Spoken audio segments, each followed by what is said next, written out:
Ladies and gentlemen, and any non-binary people in the audience, it's been a very, very long time since we've been blessed with an upload from the one and only JTolan Media1. And I have to admit that I felt a little tingling in the loins when I got the notification. Alright, and this video is called Mount San Jacinto, The Shocking Truth, Part 2. Now, in all honesty, I'm not entirely sure what this shocking truth is. But as best as I can tell, the hashtag truth is that there are only two possibilities. Everyone is lying to you about the elevation of mountains, or there's really strong upward refraction. So here's JT detailing the problem with his own observation. Have a look at this. This is incredible. Mount San Jacinto is at an elevation of 10,800 feet MSL, mean sea level. Just incredible. And just 40 miles in front of it, here's a peak, Strawberry Peak, and it's only 6,000. Wow. In 40 miles? Really? We lost like almost, 5,000 feet? Wow, that does not check out with the Earth's curvature, you know? Really? Well, since you didn't do any analysis on that in the video, I guess I'll have to do it. Alright, so he has been ever so kind to provide us with his observer location, and according to Google Earth, he's at around 4,000 feet elevation. And as with all photo analysis, you need to work out the scale for the image. And the way to do that is to identify two landmarks in the image. Obviously, the first one is San Jacinto. And when I draw a line from the observer to the peak, I get a heading of 130.76 degrees. I then identified another peak over to the right, which is called Marion Mountain, and you'll see that little blue polygon that I drew on it just to confirm that it is what I was looking at. And the heading to Marion was 131.33. So that means that the angular separation between those 2 points in the image is 0.57 degrees. Awesome. And if you haven't guessed already, I use Microsoft PowerPoint to create these videos, and the slides in PowerPoint are measured in centimeters. It doesn't really matter what the units are. You can use pixels if you like, take a screenshot and have a crack yourself.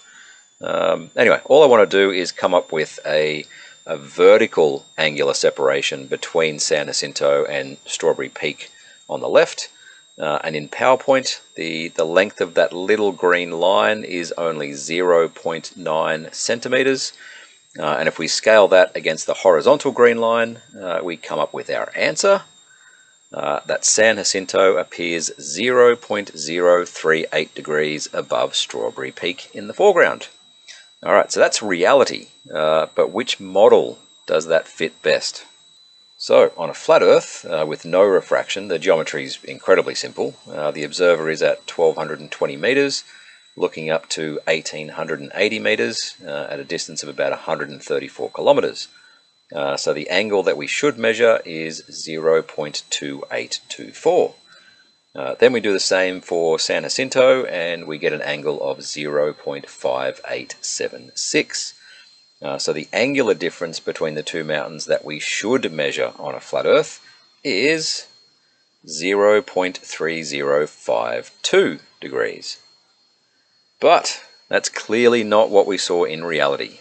We measured only 0.038 degrees, but should have measured 0.3052 degrees. And JTolan's excuse for that is good old upward refraction. So instead of the straight line of sight given by the orange line, which would make San Jacinto appear way above Strawberry Peak, he has to invoke this upwardly bending light, which would make the two peaks appear roughly in line with each other. Weirdly enough though, he actually invokes Snell's law a bit later on in the video, and here's the audio for that. So it's really this refraction that's occurring upwards, totally contrary to what science says, based on the globe model. If you believe you live on a globe, then they believe light is curving downward, but it's actually curving upwards, as we can prove using Snell's law at steeper observation angles. Wow, not too sure where to start here. Absolutely yes, your understanding of refraction is completely contrary to science.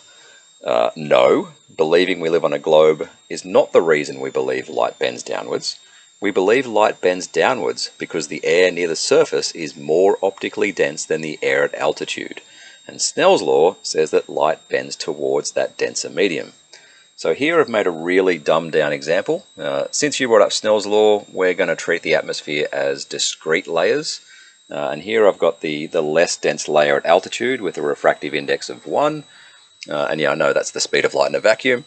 And the denser layer near the surface with a refractive index of 1.01. And we're looking through that atmosphere at a 90-degree angle to the boundary between those layers. So let's plug it into Snell's law. Sine theta 2 over sine theta 1 equals n1 over n2. So let's plug in our values and do a little bit of rearranging. And then we get an angle of refraction of 81.93 degrees. And I've drawn that here. So yes, light will bend downwards. If you think light bends upwards, then what you must be asserting here is that somehow our atmosphere gets more dense as you go up. And I think we can all agree that's pretty ridiculous. And that's where I start to question you, my friend. Back when you did an interview on Globebusters, you said, and I quote, "I'm just an RF engineer, so you of all people should know how refraction works." In any case, if you still want to argue upward refraction, I made a video a while back, especially for you. It was called Light Bends Down, a lesson in refraction, and link will be in the description. Alright, let's get back to our Strawberry Peak San Jacinto angle problem. Now I've been blasting this formula around Discord for a while now. At the top is the simple trig that we've already used a few slides back to work out the elevation angle on a flat Earth. And at the bottom is how you work out the angle on a globe. If you want to incorporate refraction into the formula, and you should, then all you need to do is use a larger radius.